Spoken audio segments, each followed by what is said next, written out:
No right turn dito. Bawal ka mag-cross May dito. hinahabol lang kami nakahasad doon, hindi mo nakikita. Magbe-break kayo ng law, may hinahabol kayo. Eh di mag-sit kayo sa traffic. May hinahabol. Kaya nga hinarang ko na para makadaan na nga kayo eh. Na mag-sit ka sa traffic, hindi kayo nagpa-special ka dito. May hinahabol nga kami. Pag naka-hazard ka, pwede ka mag-break ng law? Hindi, nagmamadali lang kami. Excuse, magmadali. Eh di umalis ka na maaga sa bahay mo kung nagmamadali ka. Pinadaan na nga kita, di ba sabi ko kumanan na kayo? So kami pa mag-asya sa'yo? Para nga makadaan tayo pare-parehas eh. Ano bang gusto mo? Pares tayo madali. Maghintay ka doon. Doon ka maghintay.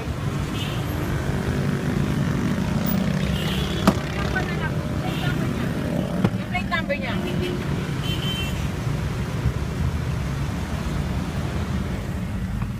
Straight.